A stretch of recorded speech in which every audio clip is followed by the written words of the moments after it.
आता गान गंधर्व देवता कोकिळ कंठ स्वराराका जी कीर्तनी वैवासित लोका याची चरणी नमन गा मज दिसत सो परम विख्यात तो जान ब्रह्मयाचा सतो नारद जान नाम तितिक्षु तयाची चरणी नमन गा जेने धर्म जितविलाची बळी तो संभाजी जान नवाडी गाव तरला जयाची आकुळी तया छत्रपतीची आचरण कमळी साष्टांग नमन करीत लोकाभिरामम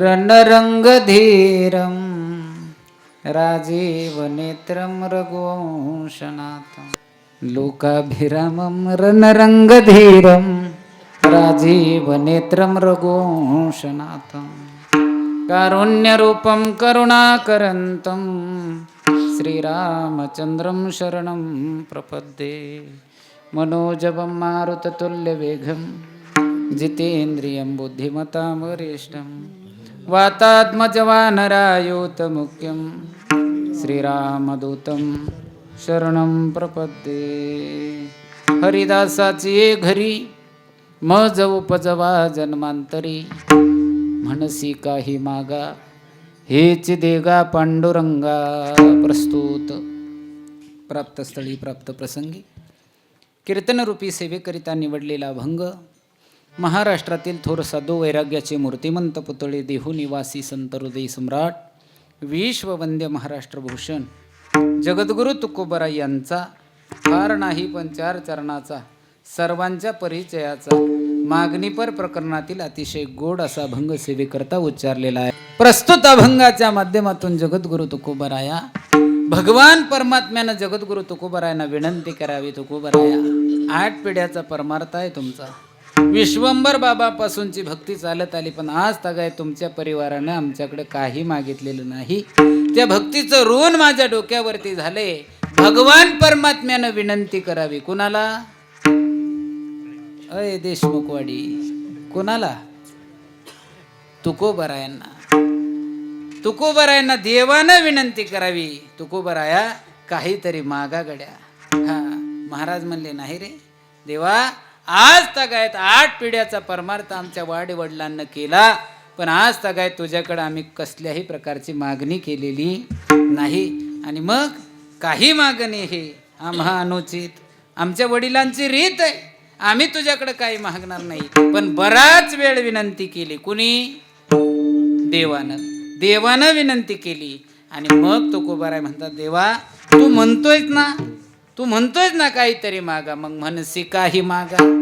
मग एक कर देवा, तू म्हणतोय मागा म्हणून मी मागतो पण तू देशील ते आम्ही घेणार नाही. मग आम्ही मागतोय हेच देगा पांडुरंगा. आम्ही मागतोय हेच तुला द्यावं लागेल. याच्या व्यतिरिक्त आम्ही काही घेणार नाही. मग काय मागणी आहे तुकोबराय तुमची? तुकोबराय म्हणले हे बघ देवा, माझी एक मागणी पहिली तुझ्याकडे आहे. मला जर पुढचा जन्म तू मनुष्याचा दिलाच तर काय कर, मला जन्माला घाल देवा. पण कुणाच्या घरी? रतन टाटाचे घरी, अंबानीचे घरी. असं सांगितलं.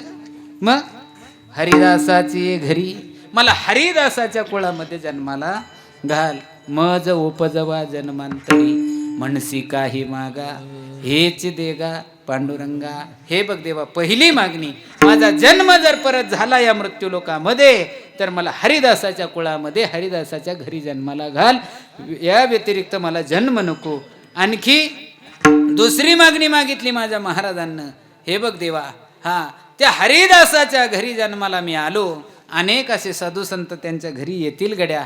ते आल्याबरोबर संत महात्मे आल्याबरोबर त्यांच्या पायावरती लोटांगण घालण्यासाठी माझ्या अंतकरणामध्ये लाज उत्पन्न होऊ देऊ नको. संता लोटांगणी जाता लाज नको म्हणे. कसल्याही प्रकारची लाज माझ्या अंतकरणामध्ये उत्पन्न होऊ देऊ नको. आणि जाता जाता महाराजांनी तिसरी मागणी भगवान परमात्म्याकडे मागितली. देवा हे बघ, हरिदासाच्या घरी जन्माला आलो आल्याच्या नंतर संत त्यांच्या दरवाजामध्ये आले. त्यांच्या पायावरती मी नतमस्तक झालो आणि त्यांच्या संगतीमध्ये गेल्याच्या नंतर जशी ही लेकरं आता 5-50 लेकरं उड्या मारतायत, हा वारकऱ्याच्या संगतीत गेल्यावर नाचावं लागतं महाराज, लागतं का नाही? हा मला सांगा, माझा प्रश्न आहे एक तुम्हाला, हे बसलेल्या मंडळींना सगळ्यांना, ही मुलं तुम्ही पाहता म्हणून नाचतात का नाचावं लागतं म्हणून नाचतात? तुम्ही टेन्शन मध्ये आहेत का सगळे? हा काहीतरी सांगा ना, नाचावं लागतं म्हणून नाचतात का तुम्ही पाहता म्हणून नाचतात? नाचावं लागतं महाराज. हा आणि सांगू तुम्हाला, कलियुगामध्ये जर नाचायचं असेल तर विश्वाच्या पाठीवर हेच ठिकाण आहे. हे ठिकाण सोडून बाकीच्या ठिकाणी जर तुम्ही नाचलात तर पुढचा जन्म सेपरेट नाचण्यासाठीच घ्यावा लागेल. आणि असं मोकळं नाचावं नाही, भर बाजारात टाळी वाजून नाचावं लागेल. हा कलियुगामध्ये नाचायचंच असेल तर एवढंच ठिकाण आहे. म्हणून तुकोबाराय म्हणतात, देवा माझ्या अंगामध्ये ताकद दे गड्या. कशासाठी? तुका म्हणे अंगी शक्ती दे नाचे रंगी. आमच्या अंगामध्ये ताकद दे. का? या हरिरंगामध्ये जे नाचतायत या संत मंडळींच्या सहवासामध्ये नाचण्यासाठी माझ्या अंगामध्ये ताकद दे. बरोबर जेवला ना तुम्ही आल्यावर? आता कीर्तन होत तर तुम्हाला भूक लागत असते, परत लागणार ना?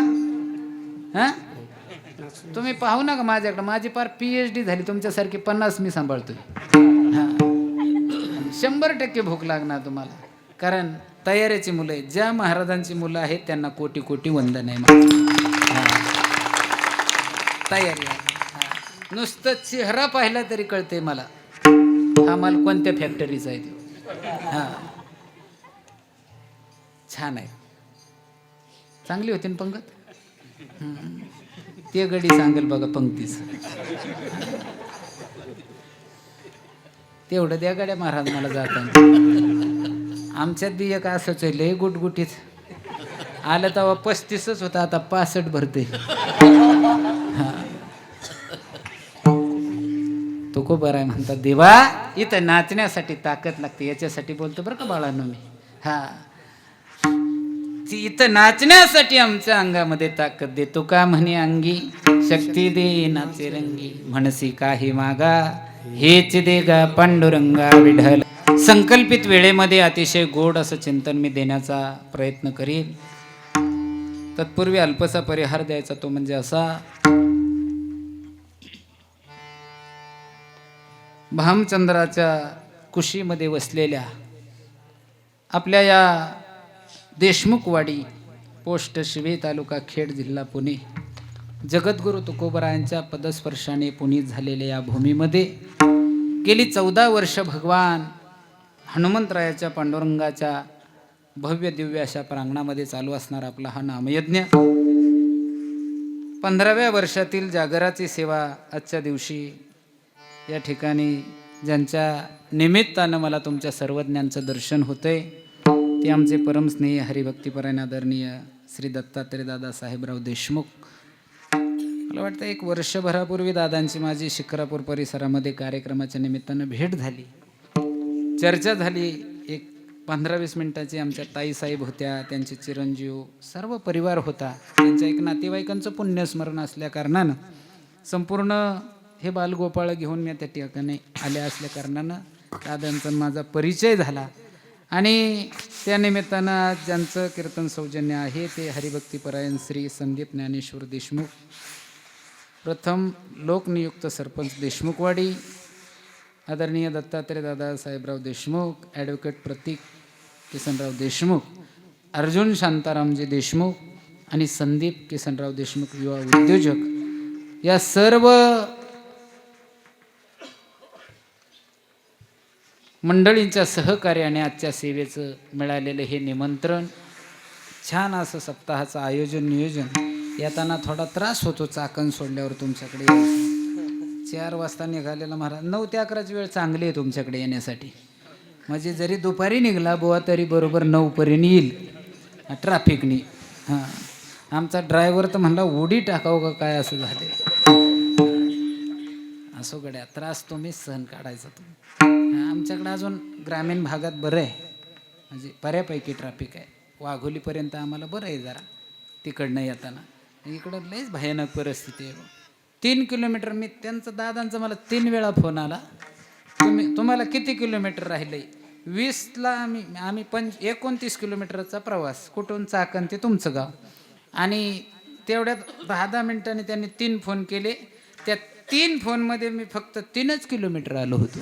हां, आता पुढच्या माणसाला असं वाटायचं बुवा खोटं बोलतो का काय. पण आता जावे त्याच्या वंशात तेव्हा कळे. असो, अतिशय सुंदर देखणं नेटकं नियोजन या नामयज्ञाचं. सुंदर गंधर्वासारखी गाणारी ज्ञानवृद्ध तपवृद्ध सर्व गुणीजन मंडळी, 2 गोड असे मृदुंगाचार्य, सुंदर विनेकरी, पाठीमागं असणारे भिवू नकोस मी तुझ्या पाठीशी आहे असे सुंदर असे चोपदार सर्व या वारकरी शिक्षण संस्थेतील आळंदीकर माझे सर्व गुरुबंधू मंडळी, सर्वांच्या चरणी विनम्र भावानं माथा टेकवायचा. हां, कीर्तनाला बसलेले सर्व माता वर्ग, पुरुष वर्ग, छोटी छोटी बालक, गोड अशी हार्मोनियमची महाराजांची साथ आहे. सर्वांच्या चरणी सुंदर अशी सिस्टीम आहे. तुमच्याही चरणी वंदन. सिस्टीमवाल्याला मी काहीच बोलत नाही बरं बाळा, रागाने पाहायचं नाही. मी एकदा कीर्तनात एका सिस्टीमवाल्याला म्हणलं आवाज वाढव, 2दा म्हणलं कमी कर. त्याने मशीनच उचललं घरी नेलं. काय बोंबलं काय बोवा. हां, लय विचित्र असते ती, पण ही लेकरू चांगलं आहे बरं. हां, अतिशय सुंदर आवाज देते. फक्त मॉनिटर मोकळे सोडा दादा तुम्ही. हां, मॉनिटरच सिस्टीमवाल्याने असे समोर ठेवायला पाहिजेत, म्हणजे ते रिटर्न येत नाही जरा. हां, संकल्पित वेळेमध्ये अतिशय गोड असं चिंतन मी तुम्हाला देईल. बसलेली मंडळी एक काम करा, हाताने टाळी काय वाजू, विठ्ठल विठ्ठल सुद्धा म्हणू नका. मग जमलं तर उद्या काल्याच्या प्रसादाला हां त्याला सावधच आहे म्हणावं आम्ही, कधी आवाज येतोय ती.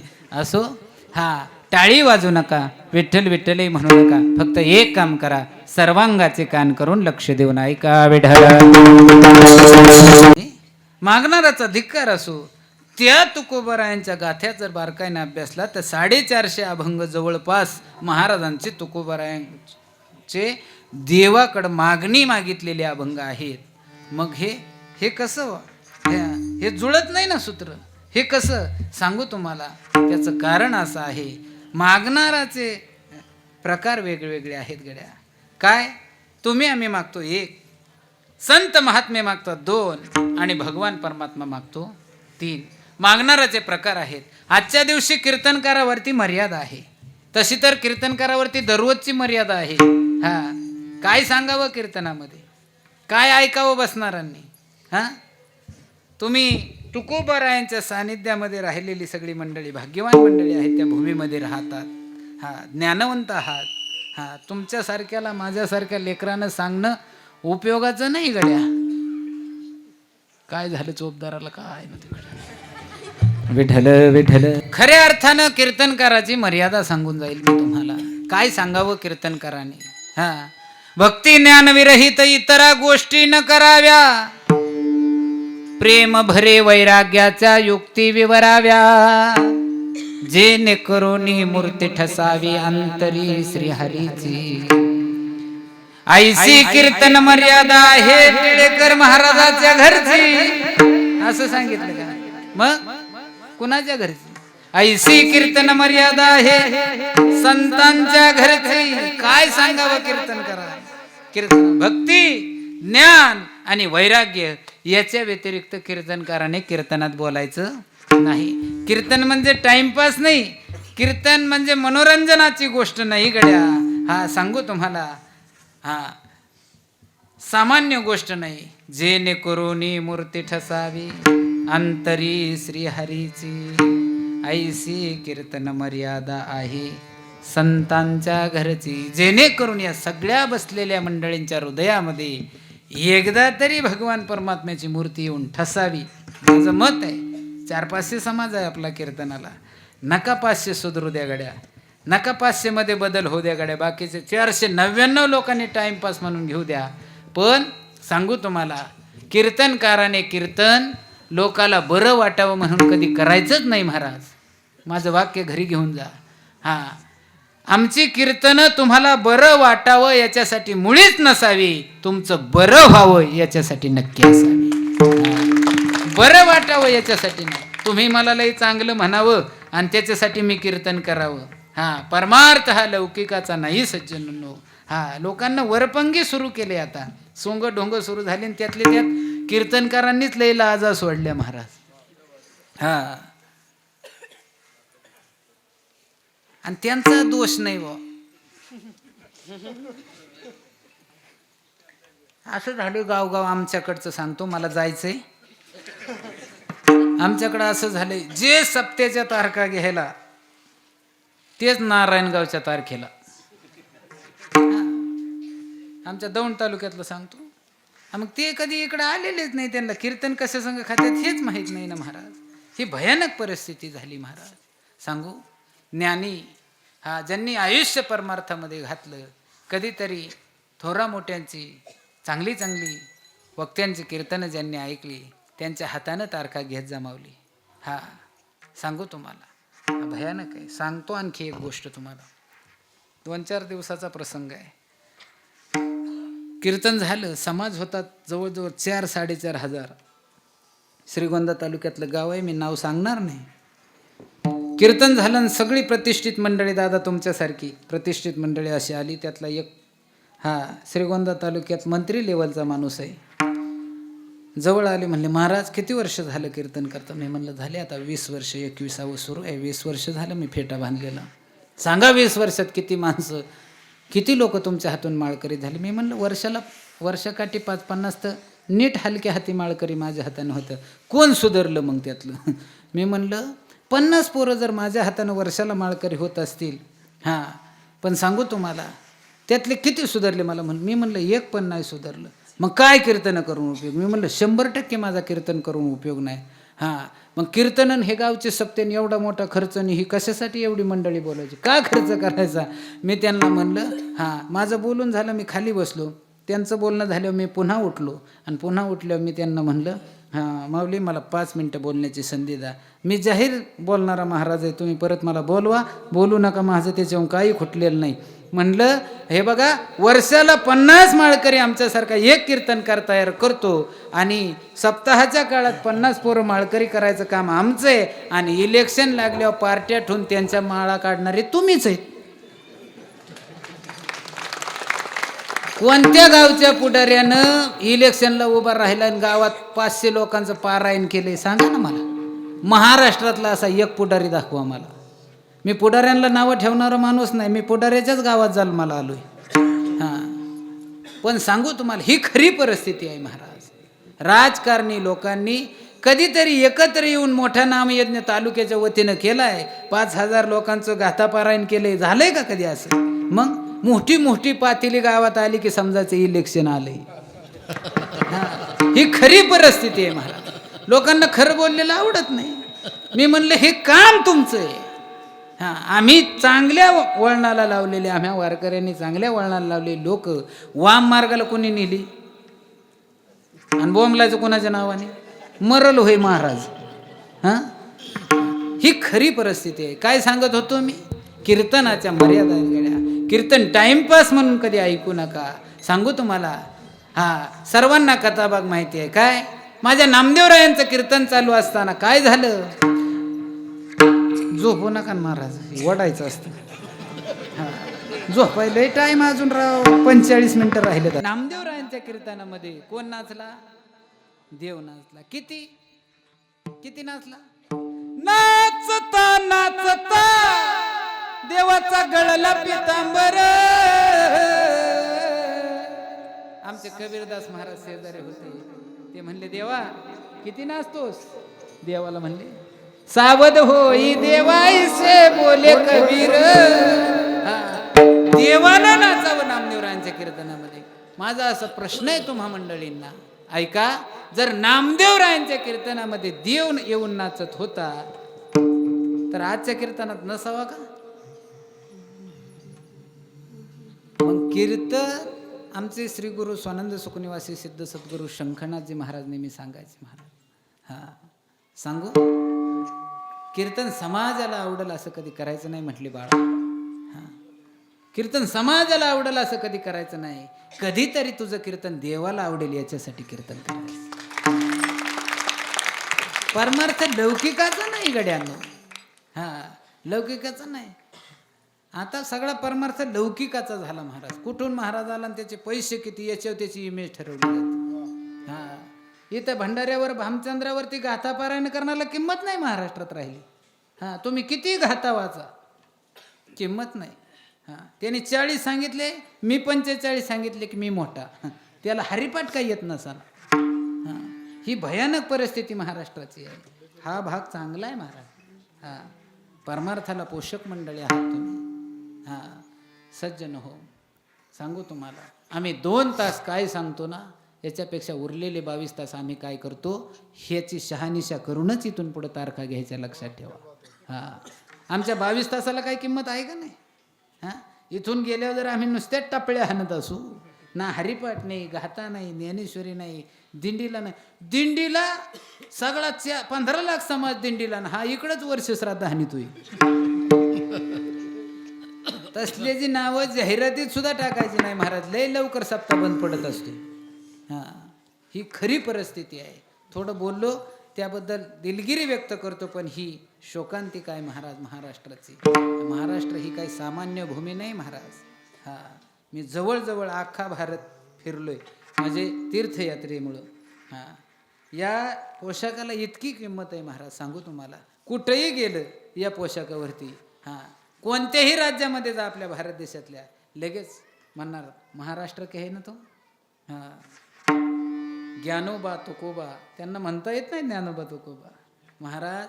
हा, बाहेरच्या राज्यातल्या लोकांनी, बाहेरच्या देशातल्या लोकांनी जर आपल्या साधू संतांची वाङ्मय निहून त्याच्यावरती PhD सुरू केल्या, आपल्या लोकांना कधी कळणार महाराज. हा, हात वर करा इथं बसलेली मंडळी, तुम्ही गाथा पारायण ज्यांनी ज्यांनी केलं. आता 375 अमृत महोत्सव झाला तुकोबरायांना वैकुंठाला जाऊन, 450 वर्ष झालं. गेल्या वर्षी ज्यांनी ज्यांनी गाथा पारायण केलं त्याने हात वर करा बरं. मला असं वाटतं मरावान तुमच्याच पोटाला जन्माला यावं. काय भामचंद्राव, तुम्ही मियाला जाऊन तरी काय उपयोग आहे का महाराज? त्याच्या पायथ्याला जर तुम्ही राहत असाल, जर तुम्ही गाथा उघडून पाहिलेला नसेल ना महाराज, हा, चुकीच्या गोष्टी येते महाराज. गुरुवर्य छोट्या माऊलींच्या सानिध्यामध्ये माझं बरंचसं जीवन आहे महाराज. हा, त्यांच्या प्रत्येक सप्ताहाला मी हजर असतो. सासवडचा आम्ही सप्ताह केला, त्यामध्ये आमचा तालुका सक्रिय होता. म्हणजे मी 8 दिवस त्या व्यासपीठावरती होतो. मोठी माणसं आहेत महाराज, त्यागी माणसं आहेत. कधीतरी त्यांच्यासारख्याच्या सानिध्यामध्ये राहा गड्या. हा, फार महत्त्वाची गोष्ट आहे. अशी माणसं येऊ द्या, 2 शब्द त्यांचे ऐकले ना, आम्ही 1000 वेळा कीर्तन तुमच्या समोर करू द्या, आणि महात्म्याच्या मुखातून 1 शब्द निघून जाऊ द्या, तुमच्या उद्धाराचं कारण ठरल्याशिवाय राहणार नाही,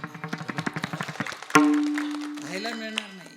आळंदीला कधी गेला, गुरुवर्य मोठे माऊलीचं दर्शन घ्या. सांगू, आहे थोडे दिवस अजून कुरेकर बाबा. सांगू तुम्हाला, संत एकनाथ महाराजांच्या नंतर शांतीब्रह्म पदवी या महाराष्ट्राने फक्त कुरेकर बाबांना दिली, लक्षात ठेवा. आज 95-96 बाबांचं वय आहे. आजही नित्याचा पाठ मुलांचा घेतला जातोय. आळंदीकर मंडळी, गुरुबंधू मंडळींना विचारा कधीतरी या गोष्टी. ही काळाची गरज आहे सज्जनो. हा, सांगू, आपली तरुण पिढी बर्बाद होत चालली महाराज. आळंदीला गेलं, 4-4.5 हजार विद्यार्थी जोग महाराजांच्या संस्थेमध्ये शिक्षण घेत आहेत. पण आपल्या पुणे जिल्ह्यातली किती याचा हिशोब कधीतरी जाऊन केला पाहिजे आपण. किती आहेत आपली? पुणे जिल्हा दानाच्या बाबतीत श्रेष्ठ आहे. उमेश बाबांना मी विचारलं दसरथी भवनला, बाबा काय भाग्यवान आहात तुम्ही मंडळी मराठवाड्यातली गड्या. मराठवाड्याहून आळंदीसारख्या ठिकाणी येता आणि महाराष्ट्रभर आळंदीकर म्हणून तुम्ही मिरवता, आमच्या पुणे जिल्ह्यात येता. मग का बरं तुमच्या भागामध्ये वारकरी शिक्षण संस्था नाहीत का? त्यावेळेस बाबांनी दिलेलं उत्तर फार गोड आहे. बाबांनी सांगितलं, सांगू महाराज ऐका, म्हटले आमचा भाग जरी महात्म्यांच्या बाबतीत अग्रेसर असला तरी महाराष्ट्रातला प्रत्येक तयार होणारा महात्मा हा पुणे जिल्ह्यानं दिला. का? मी म्हणलं का हो बाबा, पुणे जिल्ह्यानं का दिला? त्यांनी सांगितलं, पुणे तिथे काय उणे, पुणे जिल्हा दानाच्या बाबतीत अतिशय श्रेष्ठ आहे. हा, तुम्ही दान दिलं आम्हा मंडळींनी मधुकरी मागून ते खाल्लं, त्याच्यावरती अभ्यास केला. जरी आम्ही महाराष्ट्रभर आमच्या परभणीचं नाव सांगत असू तरी सुद्धा आम्ही आज महाराष्ट्राला माहीत केवळ पुणे जिल्ह्यामुळे आहे. महाराज दानाच्या बाबतीत आपला श्रेष्ठ आहे जिल्हा, पण सांगून जाईल मी तुम्हाला, ही अशी लेकरं तयार होणं आपल्या भागाची गरज आहे.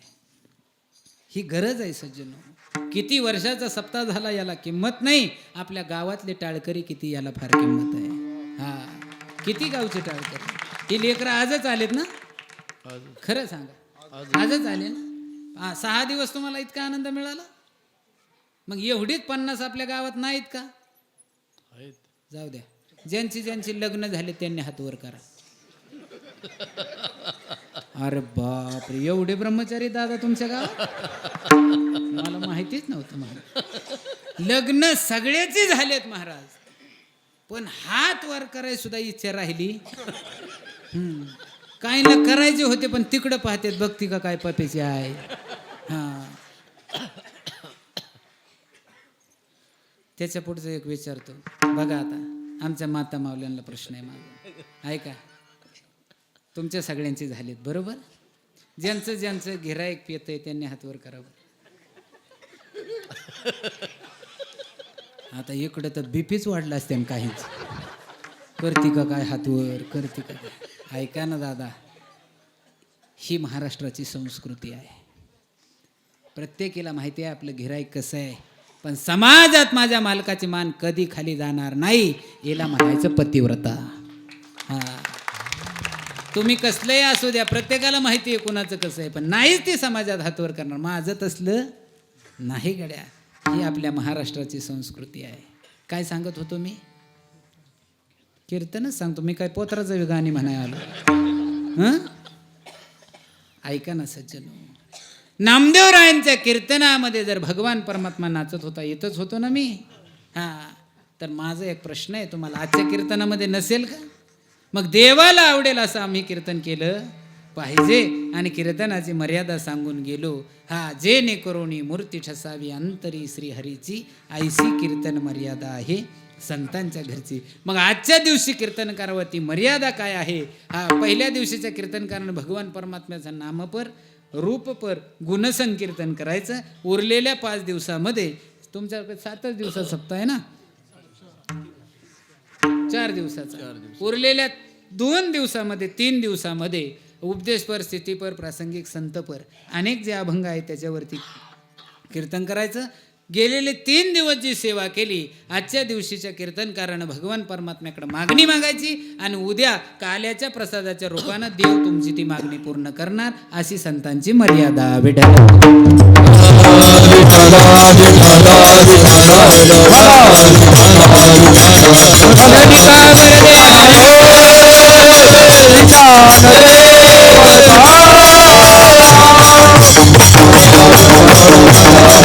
मागणाऱ्याचे 3 प्रकार आहेत सज्जनो. तुम्ही आम्ही सुद्धा देवाकडे मागतो की नाही? हा, मागितल्याशिवाय एकही दिवस जात नाही आपला महाराज. हा, देवाकडं आपण किती मागतो, सहज मागतो. लहान मुलगा मंदिरात येऊ द्या, मारुतीरायाचं दर्शन करू दे, काय सुंदर मूर्ती आहे महाराज. पांडुरंगाची काय सुंदर मूर्ती आहे. त्या मूर्तीकडे पाहिलं क्षणभर. मी कालच पंढरीला दर्शन करून आलोय, सकाळचा दादांचा फोन आला तेव्हा मी दर्शनालाच होतो महाराज. क्षणभर पाहिलं, दर्शन घेतलं, क्षणभराने असं वाटतंय मी पंढरीतच पांडुरंगाचं दर्शन घेतो की काय. इतकी सुंदरता आहे महाराज. हा, जे पुजारी पूजा करतात त्यांना कोटी कोटी वंदन आहे माझं. हा, सांगू मूर्तीचं तेच सांगून जातं इथं काय चालू आहे ते. हा, आम्ही लई गावं फिरलो, अंगाला केस नाही एवढी गावं झाली महाराज फिरून. पण काही मंदिरांची दुरावस्था आहे. गावोगावी कलर खास दिले पण आतमध्ये नाही. तसं इथं कलरही खास आहे आणि पूजाही खास आहे महाराज. हा, नित्यनेमाची पूजाही चांगली आहे, अतिशय सुंदरता आहे. काय सांगत होतो मी? सांग बाबा म्हणा 11पर्यंत तुला काय सांगायचे ते सांग. तू जा बरं इथून पहिला. आम्हाला काय घेणं पडले आतापर्यंत. आम्ही तर 15 वर्षात 15 त्रिक 45 घालवले. आता तुझाच नंबर आलाय. त्यांनी आम्ही सुधारलो नाही तर आता काय सुधारणार आहे? बरोबर ना देशमुखवाडी? विढाल विढाल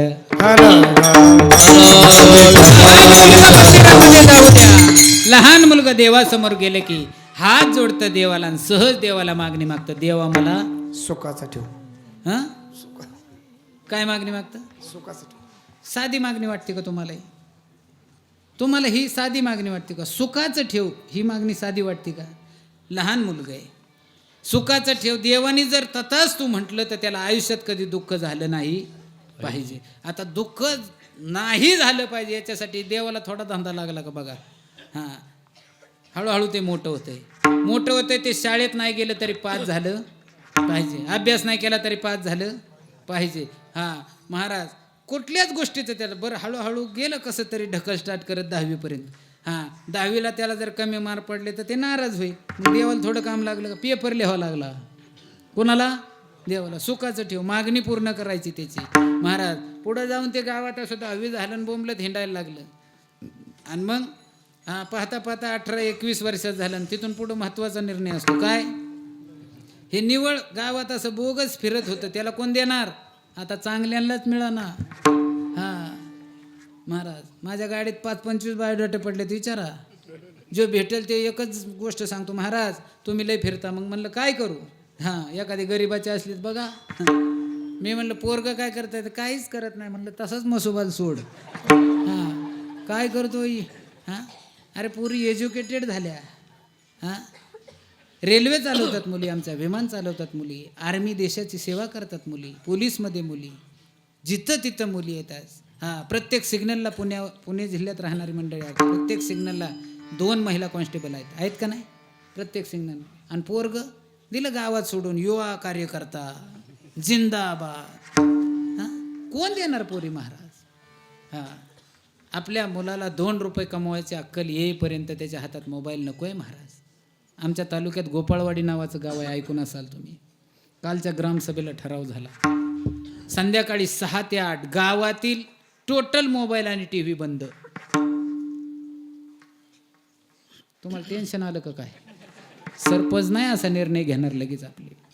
ही काळाची गरज आहे महाराज. ऐन अभ्यासाच्या वेळेला, तिन्ही सांजाच्या वेळेला आपल्या माऊलीच्या हातात मोबाईल आहे. मोबाईल पाहता पाहता स्वयंपाक करते. सांगू, स्वयंपाक करताना तुमच्या अंतकरणामध्ये जो भाव असेल त्याचे संस्कार त्या अन्नावरती पडतात, आणि ते अन्न खाईल तशी माणसाला बुद्धी होते. म्हणून आपली मुलं अशी वागायला लागलीत, लक्षात ठेवा. कधीतरी उद्यापासून एक प्रयत्न करा. माझ्या आई बहिणीसारखे आहात तुम्ही. स्वयंपाक करताना माऊलींचा हरिपाठ लावा. स्वयंपाक पूर्ण होईपर्यंत हरिपाठ पूर्ण होईल. तिथून पुढे 1 महिन्यात तुमचं गिऱ्हाईक जर पेणारं असेल तर ते सरळच घरी येईल, आणि नाही आलं तर पुन्हा डोक्यावरती फेटा बांधणार नाही महाराज. पांडुरंगाची शपथ घेऊन सांगतो. पण तुम्ही कशाला तसलं लावताय? तुम्ही रील्स बघत बघत स्वयंपाक करता. रील्स बघत बघत स्वयंपाक केला आणि ते तिकडूनच उड्या हानीत येतंय. ही परिस्थिती खरी आहे महाराज, तुम्ही करून पहा. 1 महिनाभर ज्या माऊलीचं गिऱ्हाईक पियतंय, तिनं रोज संध्याकाळी ते जेव्हा यायच्या अगोदर स्वयंपाक करताना पीठ मळायला घेतलं की हरिपाठ लावा, आणि हरिपाठ पूर्ण होईपर्यंत स्वयंपाक पूर्ण करू द्या. मन लावून तुम्ही माऊलींचा हरिपाठ करा. 1 दिवस त्या हरिपाठाचं काहीतरी त्यामध्ये, त्या अन्नामध्ये उतरून त्यांची बुद्धी जर सात्विक नाही झाली ना महाराज. मी हे बरेचशा लोकांना अनुभव घेतलेत, तुम्ही घेऊन बघा. पुन्हा नाही माझं कीर्तन ठेवलं गावात तरी मला काही त्याच्याहून घेणं देणं नाही. पण सांगू, जाता जाता एखादा व्यक्ती जर तुमच्या गावातला दारू पिणं बंद करून चांगल्या मार्गाला लागत असेल तर माझं कीर्तन सार्थकी लागलं असं मी समजेल. खावे बरे असावे सदैव, हेच करी हाव संसारिक. चांगलं लिहायला मिळलं पाहिजे, चांगलं खायला मिळलं पाहिजे, हीच हवा आहे संसारात. किंवा वाढावे संतान, गृही व्हावे धनधान्य. मला सांगा, गावच्या मंदिरात आला एखादा गृहस्थ, देवा शेजाऱ्याचं चांगलं होते असं कधी म्हणलाय? शेजाऱ्याचं असं म्हटलंय का एखादा माणूस? नाही ना महाराज. मग माझ्या पोटी संतान असावं आणि घरामध्ये धनधान्याची भरभराटी असावी, ही प्रत्येकाची मागणी आहे महाराज. तुमची आमची मागणी स्वतःसाठी आहे. चला, म्हणून तुमच्या आमच्या मागणीला किंमत नाही. तुमची आमची मागणी स्वतःसाठी, म्हणून तुमच्या आमच्या मागणीला किंमत नाही. चला पुढं. भगवान परमात्मा मागतो कोणासाठी? देवानं सुद्धा मागितलं का नाही? देव सुद्धा मागतो कोणासाठी? सर्वांना कथाभाग माहिती आहे. कर्णाचं आणि अर्जुनाचं युद्ध सुरू आहे. युद्धभूमीवरती समोर कर्ण आहे, समोरच्या बाजूला अर्जुन आहे. अर्जुनाच्या रथावरती भगवान परमात्मा सारथ्य करतोय. आणि सारथ्य करीत असताना ऐका, अर्जुनानं बाण मारल्याबरोबर कर्णाचा रथ 100 फूट मागे जात होता. आणि कर्णानं बाण मारल्यावर अर्जुनाचा रथ फक्त 5च फूट मागे जात होता. शाबासकी कोणाला द्यायला पाहिजे? बोला आई, कोणाला? परत सांगतो. अर्जुनानं बाण मारल्यावरती कर्णाचा रथ 100 फूट मागे जात होता. आणि कर्णानं बाण मारल्यावर अर्जुनाचा रथ फक्त 5च फूट मागे जात होता. शाबासकी कोणाला द्यायला पाहिजे? आपल्या दृष्टीनं अर्जुनाला द्यायला पाहिजे, कारण 100 फूट कर्णाचा रथ मागे जात होता. पण सांगू, कर्णानं बाण मारला ना, अर्जुनाचा रथ 5 फूट मागे गेला ना. इकडून भगवान परमात्मा म्हणायचा, शाबास कर्णा, बरोबर आहे कर्णा. 1-2 वेळा अर्जुनानं ऐकलं, म्हणला देवा दिवसभर माझ्या गाडीत हिंडतो, तुम लढो असं मला म्हणतो, मी तुझ्या पाठीशी आहे. आणि नेमकं आईन 2 दिवसावर इलेक्शन आल्यावर त्या पार्टीचा गुलाल.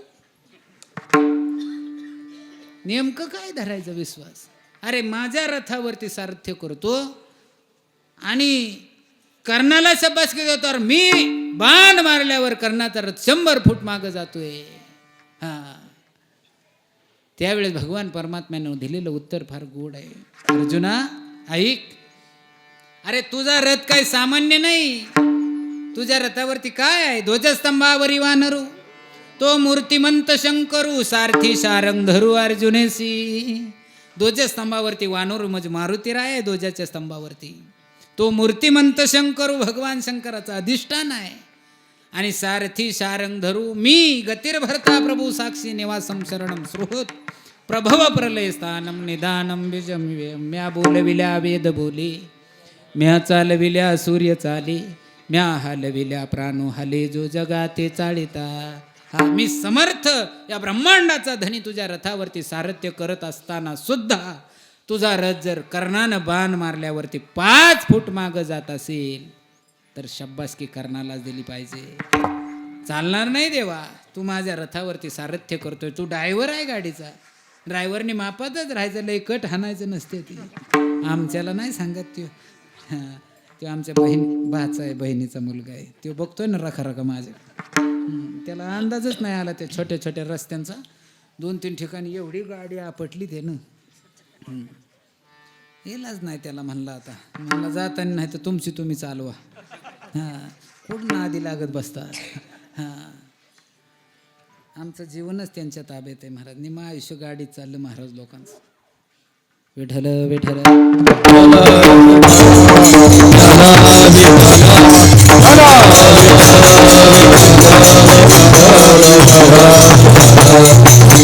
रथ सामान्य नाही गड्या. मी स्वतः विश्वाचा मालक, त्याच्यावरती सारथ्य करतोय. आणि मग कर्णाची ताकद तुझ्यापेक्षा श्रेष्ठ आहे म्हणून मी त्याला शाबासकी देतो. महाराज युद्ध भूमीवरती तुंबळ अशा प्रकारचं युद्ध सुरू झालं. आणि मग काही केल्यानं कर्ण मात्र अर्जुनाला आटपत नाही. आणि आता अर्जुनाने कर्णाने असा बाण तयार केला. तो बाण मारल्याच्या बरोबर अर्जुनाचा शिरच्छेद होणार आहे. हे लक्षात आलं भगवान परमात्म्याच्या. सांगू तुम्हाला मग काय केलं. सपासप बाणाचे वार चालू असताना भगवान परमात्मा काय सामान्य नव्हता महाराज. तो चतुर होता. चतुरात शिरोमणी गुण लावण्याची खाणी, मुकुट सकळ मनी धन्य तोची विठोबा, मुकुट सकळ मनी धन्य तोची विठोबा.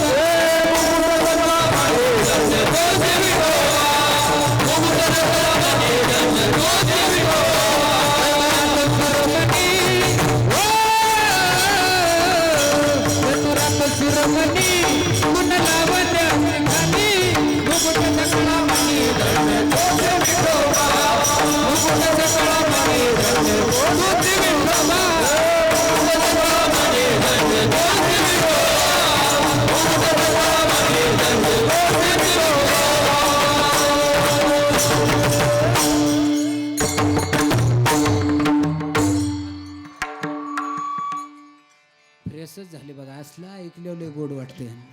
हा हे इकडचं नाही ना, ते आमच्या तिकडचं आहे, जेजुरीच्या गडावरच सोन्याचं बासिंग.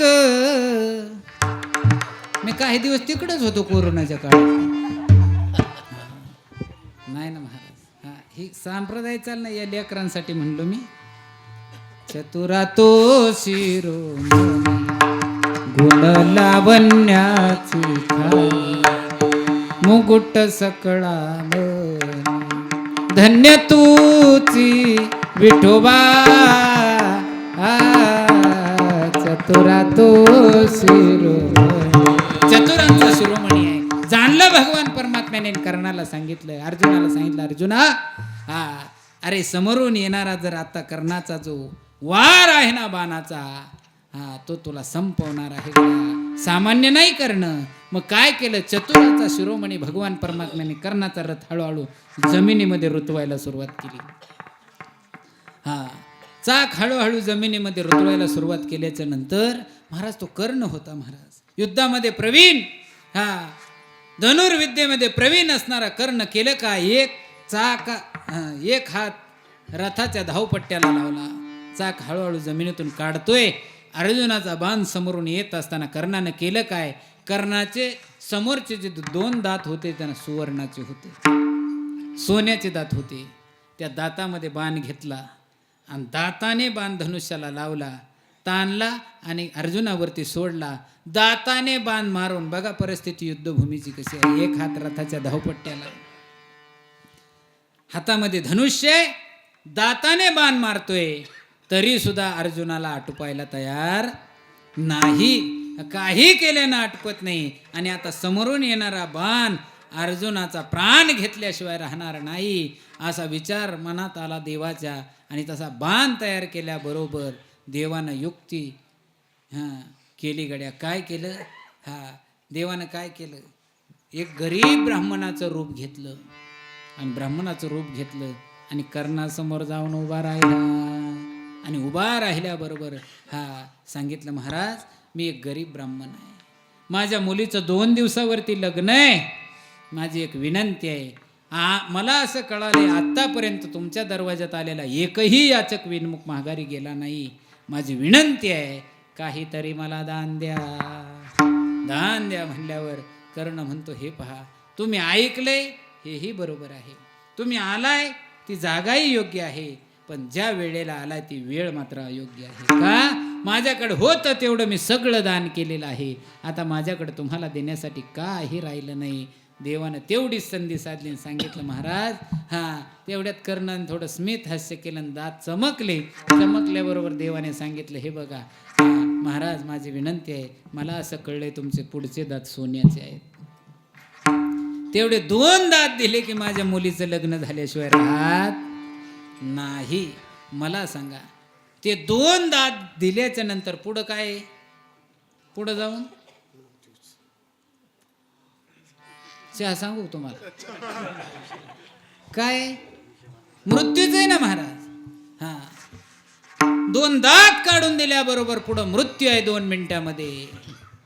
अशा प्रसंगात जर मी तुमच्यासारख्याला काही मागितलं, देताल, देताल का घालवताल? नाही, म्हणजे गावाच्या बाहेर नाही विचार केला महाराज. दात सोन्याच्या या दातानं लग्न होईल म्हणल्याबरोबर कर्णानं काय केलं, महाराज गोड वर्णन केलंय.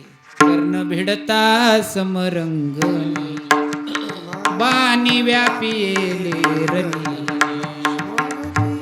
मागती पाडोनी तेथे दात तयाचे, तेथे दात तयाचे. महाराज दात पाडून मागितल्याबरोबर विचार केला नाही, त्याच रथाच्या धावपट्ट्यावरती दात आपटले आणि ब्राह्मणाच्या हातामध्ये दिले. परिणामी कर्णाला मरावं लागलं. माझा प्रश्न आहे तुम्हा देशमुखवाडीकरांना, माझ्या भगवान परमात्म्याने कर्णाच्या दारात याचक होऊन भीक मागितली कुणासाठी? सरपंचासाठी का जिल्हा परिषद सदस्यासाठी? कुणासाठी? भगवान परमात्मा मागतो तो फक्त भक्तासाठी मागतो महाराज. तुम्ही आम्ही मागतो स्वतःसाठी, भगवान परमात्मा मागतो भक्तासाठी. आणि तिसरा जो वर्ग आहे ना सज्जनो ऐका, तो माझ्या साधू संतांचा वर्ग आहे. त्यांनी कधी स्वतःसाठी मागितलं का? मागितलं तुकोबराय? हा महाराज दिलं काहींनी. माझ्या छत्रपती शिवाजी महाराजांनी नजरांना पाठवलं तरी सुद्धा त्याचा स्वीकार केला नाही ना महाराज. हा सोने रुपया महा मृत्यू के समा, माणिक पाषाण खडे जैसे. नाही गड्या, हे माणिक पाषाण हे खड्यासारखं वाटतंय आम्हाला, नको आम्हाला ते. मग काय करा? हा अनवा हरीचे दास तो का म्हणे, हा फक्त हरीचा दास आहे असं म्हणा, बाकी काय हे करू नका. माझे महाराज म्हणले हे नको तुमचं आम्हाला. हा नकोय. मला संसार करायचा असता तर फार मोठा केला असता, स्वतःसाठी काही मागितलं नाही गड्या. आणि महाराज सांगू तुम्हाला, एका पिढ्यापुरता परमार्थ नाही माझ्या महाराजांचा. विश्वंभर बाबांपासून जगद्गुरु तुकोबारायाच्या पर्यंत 8 पिढ्याचा परमार्थ आहे. 8 पिढ्याचा परमार्थ करून सुद्धा माझ्या महाराजांच्या 8 पिढ्यामध्ये कोणीही भगवान परमात्म्याकडे मागितलं नाही. आणि मग एका वारीला माझे जगद्गुरु तुकोबाराय पंढरीला गेले. पंढरीला गेल्याच्या नंतर पांडुरंगाचं दर्शन घेतलं, चंद्रभागेचं स्नान केलं, पुंडलिकरायाचं दर्शन घेतलं. पुढं आले, गरुड खांबाला भेटी दिली आणि भगवान परमात्म्याच्या समोर गेले. भगवान परमात्म्याच्या पायावरती नतमस्तक झाले आणि समोर पाहिलं तर देवाचे मान अशी झुकलेली दिसली. तुकोबाराय विचार करतात, अरे महिन्याच्या प्रत्येक वारीला मी येतोय, आज तर काय देवानं कधी मान खाली घातली नाही, आज भगवान परमात्मा मान खाली का घालतो? माझ्या परमार्थात काही चूक तर झाली नसेल, काय झालं असावं? मग थोडेसे वारकरी बाजूला झाल्याबरोबर जगद्गुरु तुकोबारायांनी दार लावलं आणि देवाला विचारतात जगद्गुरु तुकोबाराय, काय तुझे रूप नेतो मी चोरून, त्या भेने लपून राहिलासी, त्या भेने लपून राहिलासी. सांग रे देवा, काय तुझं रूप आम्ही चोरून नेतोय? सांग ना, का मान खाली घालून बसला? त्यावेळेस महाराज निर्गुण निराकार असणारा भगवान परमात्मा सगुण साकार झाला आणि जगद्गुरु तुकोबारायांना बोलू लागला, महाराज हा विश्वंभर बाबांपासून 8 पिढ्याचा परमार्थ आहे. हा या 8 पिढ्यांच्या भक्तीचं ऋण माझ्या डोक्यावरती इतकं झालंय, त्याचा बोजा मला आता सहन होत नाही, सहन होत नाही. मग काय रे देवा, तू आमच्याकडे वर मानेनं पाहावं, याच्यासाठी नेमकं काय करावं लागेल? हा त्यावेळेस जगद्गुरु तुकोबारायांना भगवान परमात्मा म्हणतो, माझी अशी इच्छा आहे तुकोबाराय, तुम्ही काहीतरी माझ्याकडं मागा. हा काहीतरी मागितल्याशिवाय हे भक्तीचं ऋण कमी होणार नाही. हा पण त्यावेळेस तुकोबाराय म्हणतात, सांगू देवा, काही मागणे हे आम्हानुचित, वडिलाची रीत जाणतसे. आमच्या वडिलांची रीत आहे गड्या. हा कारण 8 पिढ्याची पंढरीची वारी आणि पांडुरंग परमात्म्याची भक्ती ही माझ्या वडिलांची. मिरासी गा देवा तुझे चरण सेवा पांडुरंगा. वडिलांची मिरासी आहे, वतनदारीची जमीन म्हणून माझ्या वडिलांना भक्ती आणि वारी ठेवलेली आहे. आज तर काय तुझ्याकडे कोणी काही मागितलं नाही. हा आणि आता आम्ही सुद्धा काही मागणार नाही. मग नाही मागणार ना, तर परत कधी आपली नजरानजर होणार नाही. माझी विनंती आहे, मनसे काही मागा, काहीतरी मागा गड्या. तू म्हणतोय ना मागा, तू म्हणतोय ना मागा, मग हेच दे गा पांडुरंग, मला हेच दे. सकारात्मक बोलले तुकोबार, हेच, ह्याच्या व्यतिरिक्त दुसरं काही नको. अनेक अभंग आहेत मागणी पर, पण हेची नाही सुरुवात, हेची दान देगा देवा, हेच दे. हा तू देईल ते आम्ही घेणार नाही, आम्ही मागतो हेच दे. महत्वाचा शब्द आहे तसं. हेच दे गा पांडुरंगा. हा. दुसरं काही नको गड्या, हेच दे गा पांडुरंगा. मग काय द्यायचं तुकोबाराय तुम्हाला? त्यावेळेस तुकोबारायांनी दिलेलं उत्तर म्हणजे अभंगाचं पहिलं.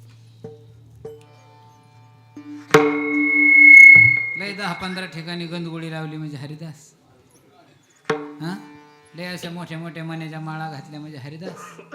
मग धोतर नेहरू फेटा उपर्ण बांधून तुमच्या पुढं उभा राहिला म्हणजे हरिदास. लय गोड मृदुंग वाजवला म्हणजे हरिदास. लय गोड गायलं म्हणजे हरिदास. का चांगली हार्मोनियम वाजवली म्हणून हरिदास. हरिदासाची व्याख्या काय? हा, कीर्तन करीसी कीर्तनकार होसी, वैष्णव न होसी अरे जना. हा, कीर्तन केल्यावर कीर्तनकार होतं महाराज. हरिदास थोडंच होतं, वैष्णव थोडंच होतं, संत थोडंच होतं. सांगू तुम्हाला सोपी व्याख्या सांगून जातो हरिदासाची. हरिदास कोणाला म्हणा सांगू? हा, समजा तुम्ही बसलेला मंडप आहे वरती, बघा वरती मंडप आहे ना, हा मंडप स्लॅबचा आहे असं समजा. कशाचा? स्लॅबचा. हा, सोपी व्याख्या सांगून जातो. तो स्लॅबचा मंडप आहे.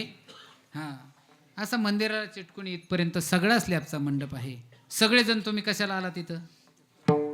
हा, कीर्तनात. म्हणजे कीर्तन ही एक 9 भक्तीपैकी भक्ती आहे. भक्ती करण्यासाठी आला. कुणाची? देवाची. म्हणजे देवावरती तुमचं प्रेम आहे. मग हा समजा स्लॅबचा मंडप आहे. तुम्ही सगळेजण देवावरती प्रेम करणारी मंडळी आहात. हा, अचानक हा चालू कीर्तनात भूकंप झाला आणि स्लॅबचा मंडप असा तडतड तडतड वाजला. देवा शपथ खरं सांगा, काय करता तुम्ही? खरं खरं सांगा, काय करता? पळून नाही, नुसतं मला तुडून पळून जा. मरू द्या मी याला तर जाल का नाही. पण तुमच्यातला असा एक कोणी वारकरी ग्रहस्थ आहे का तो पळत आतमध्ये जाईल, माझ्या मारुतीरायाच्या मूर्तीला असे मिठी घालेल, माझ्या देवाच्या अंगावरती एखादी दगड पडू नये, वीट पडू नये, माझ्या पांडुरंगाला एखादी जखम होऊ नये. जो जाईल तेवढा हरिदास, बाकी सगळं गचपान. त्यालाच म्हणायचं हरिदास. मग आता ज्याचं त्याने अभ्यास करा, घरी गेले आतुरनाव पडल्या पडला. आणि तुकोबाराय म्हणले मला त्यांच्या घरी जन्मा घाल. कोणाच्या? हरिदासाची घरी. अर्जुनाचा रोम रोम जय कृष्ण श्रीकृष्ण म्हणत होता. आपलं तोंड म्हणना 2 तासात महाराज. हा, सांगू मंगळवेडेची वेस कोसळली महाराज. वेसीमध्ये हजारो लोक गाडली गेली. नामदेवराय पहाटेच्या वेळेला पांडुरंगाच्या राऊळामध्ये गेले. दररोज काकड आरतीला नामदेवराय पहाटे जायचे. भगवंताच्या डोळ्यातून अश्रू वाहत आहेत. ढसा ढसा रडतो भगवान परमात्मा. का रे देवा, काय झालं नेमकं? नामा, मंगळवेड्याची वेस कोसळली रे. मग काय झालं देवा? अरे हजारो लोक गाडली गेली रे. मग काय झालं देवा? तुम्ही रडावा असं काय झालं? माझे चोखोबर आहे त्यामध्ये गाडले गेलेत नामा. हा, मग देवा आता करावं काय? काही करणा मागड्या, माझ्या चोखोबरायांना इथपर्यंत आणावं लागेल. चोखोबरायांना ओळखून तू इथपर्यंत आण. नामदेवराय तिथं गेले. हा, भला मोठा ढिगारा पडलेला मातीचा. कसं ओळखायचं महाराज? हजारो लोक गाडली गेलेली. हा, प्रयत्न केला, कुणाचे हात कुणाचे पाय हाताला यायला लागले. पळत आले नामदेवराय. हा, देवा शक्य नाही गड्या. कसं ओळखायचं तुझ्या चोखोबारायला? हजारो लोकांचे हाड मांस तिथे एकत्र झाले रे, नाही कळत मला. महाराज भगवान परमात्म्याचे नेत्र ढिले झाले आणि सांगितलं नामा जा. त्या ढिगाऱ्यामधून निघणारं प्रत्येक हाड घे आणि कानाला लाव. जे हाड विठ्ठल म्हणाल ते माझ्या चोखोबाचं आहे, बाकीचे इतरांचे. नामदेवराय गेले. हाड घ्यायचं, कानाला लावायचं. ज्या हाडातून विठ्ठल विठ्ठल ध्वनी आला तेवढे हाड घेतली, पांडुरंगाच्या समोर ठेवली. देवानं स्वतःच्या हातानं चोखोबारायांना समाधी दिली. इथून पुढं येणारा प्रत्येक भाविक माझ्या अगोदर चोखोबारायचं दर्शन घेत. आजही तुम्ही पंढरीला जाता सज्जन हो, पहिलं दर्शन देवाचं का चोखोबारायचं? का? त्यांची गेल्यावर हाडं विठ्ठल विठ्ठल म्हणत होते, जिवंतपणे आपली तोंड म्हणिना. त्यांना म्हणायचं हरिदास. हरिदास त्या हरिदासांच्या घरी आम्हाला जन्माला घाला. हरिदासाची घरी मज उपजवा जन्मांतरी म्हणसी काही मागा. हेच देगा पांडुरंगा विठोबा रखुमा.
काय झालंय, प्रेम खूप आहे तुमचं पण त्याचा बोजाही लय महाराज. म्हणजे वजन महाराज, आम्हा कीर्तनकाराने या प्रत्येक हारामागचं प्रेम जेवढं या फुलांनी जपलं तेवढं जपलं पाहिजे महाराज. काहींना मरेपर्यंत हार पाहायला मिळत नाहीत महाराज, आम्हाला रोज 10-15 पाहायला मिळते. ही परमभाग्याची गोष्ट आहे. फक्त प्रेम तेवढं जपता आलं पाहिजे. हे ओझं आहे महाराज प्रेमाचं. सगळी ओझी झेपतात माणसाला, पण प्रेमाचं ओझं पेलण्यासाठी कधी लहान व्हावं लागतं, कधी मोठं व्हावं लागतं महाराज. आणि सांगू, महापुरे झाडे जाती तेथे लव्हाळे वाचते. तुम्ही तर धरणाच्या कडेला राहणारी माणसं आहे. तुम्ही पाणी सोडलं तर आमचं पिकतही खाली. महाराज तुमचीच कृपा आहे आमच्यावरती. भीमाईला पाणीच तुमचं आहे आम्हाला महाराज. पण त्या भीमेला कोल्हापुरी पद्धतीचं बंधारं बांधलेत आमच्याकडं आणि त्या बंधाऱ्याला पाणी अडवलं जातं. पण पावसाळ्यात महापूर आला ना, मोठे मोठे वंडके येऊन गुतात आहेत. कुठं? बंधाऱ्याला. पूर आला की त्या पुलाला गुंतलेले कोण असतात? वंडके. आणि लव्हाळे जे असतात ना, ते पाणी आल्याबरोबर असे खाली वागतात आणि पाणी गेलं की पुन्हा टाईट होतात. तसे बरेचसे वंडके अजून पुलालाच गुंतलेले आहेत महाराज. हां, वंडक्यां तुम्हाला असं वाटतं का ते वंडक्यांचं सांगतोय मी? म्हणून महाराज हे प्रेमाचं ओझं आहे. तुम्हा सर्व देशमुखवाडीकरांच्या चरणी विनम्र भावानं माता टेकवतो. वेळ आपली संपली. अगदी 2 मिनिटामध्ये वाणीला पूर्णविराम द्यायचा. विठ्ठल हरिदासाचे घरी मज उपजवा जन्मांतरी म्हणसी काही मागा हेच देगा पांडुरंगा. 2 नंबरची मागणी मागितली. हरिदासाच्या घरी मी जन्माला आलो तर त्यांच्या घरी अनेक साधू संतांचं जाणं येणं आहे. मग ते संत दिसता क्षणी संतालो टांगणी जाता लाज नको मनी. ज्यांच्याकडं आल्या आल्या गाडीतून उतरल्या उतरल्या ज्या निवासस्थानी माझं आगमन झालं, घराला नाव लय सुंदर दिलंय महाराज. सुखाई ना. हां, तिथं सुखच आहे महाराज. हां, सांगू, घरात पाऊल ठेवला ना तरी आमच्या सरकारला कळते घरातलं वातावरण कसं आहे. आल्या आल्या एवढी मोठी मोठी माणसं सगळी, पण तटा तटा तटा तटा पाया पडली महाराज.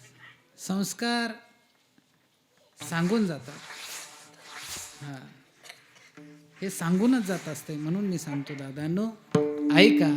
संत महात्मे घरी आल्याबरोबर संता लोटांगणी जाता लाज नको मनी. महाराज त्यांच्या घरी लोटांगण पायावरती घेत असताना लाजायचं नाही.